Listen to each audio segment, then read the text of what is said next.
And so we end this year's Aardmay with the pair that started it all, Wallace and Gromit, with their short film series Cracking Contraptions, a series that sees the two in a much more laid-back position than we normally see them in, but they're still fun to watch none the same. Cracking Contraptions is a series where we see the two testing or using inventions that Wallace has made, but rather than the big exciting inventions from the short film series, like a rocket to the moon or a device to brainwash rabbits, they're just simple devices to do day chores, but typical of Wallace's method, they do the simplest things in the most over-the-top of ways. Like an automated shopping trolley to get cheese for them without having to leave the house, or an automatic dinner machine, or possibly the most overcomplicated machine ever, just to change the channel, though to be fair, that's still easier than learning how to use a Sky remote. Of course, being Wallace and Gromit, the inventions don't always go off as planned, and usually at the expense of Gromit. And even if they do go off without a hitch, Gromit still ends up getting the short end of the stick, as usual, which makes me wonder,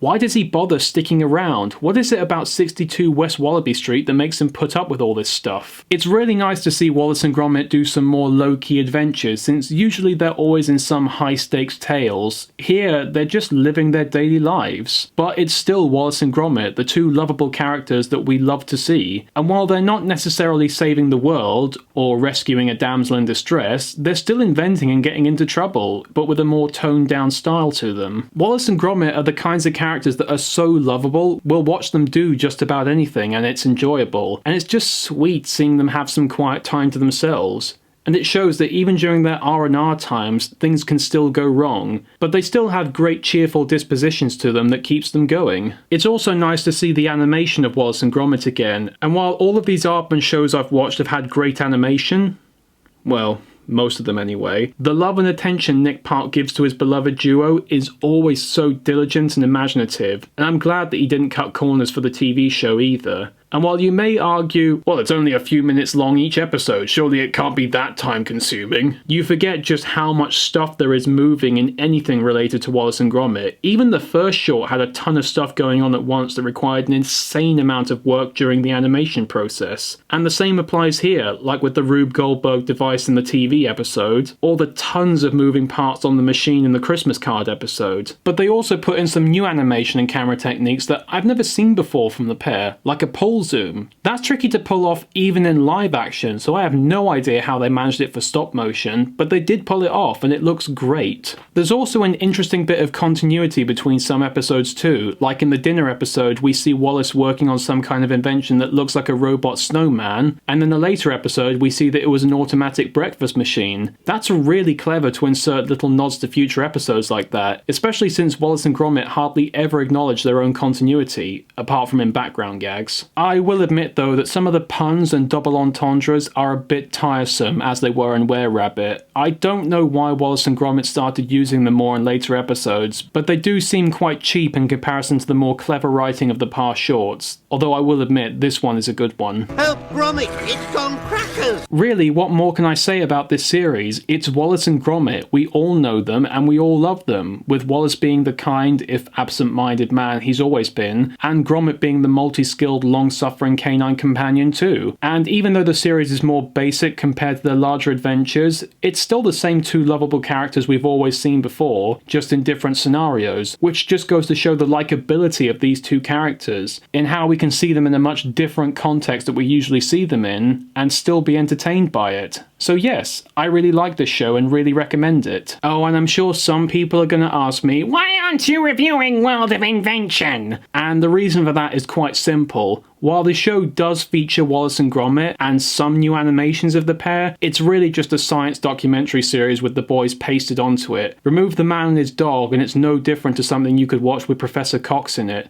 so it's really not enough to warrant a full review. And thus brings us to the end of Aardmay. And I must say, it's been really nice to have a more simple selection of material to look at this year. Rather than the flash and bang of their theatrical movies, we get the laid-back feel of TV, which really goes to show the versatility of Aardman, that they can produce material that can entertain you on so many levels. Whether it be big and exciting, or small and quiet, they can always produce something that gives you that good Aardman feel.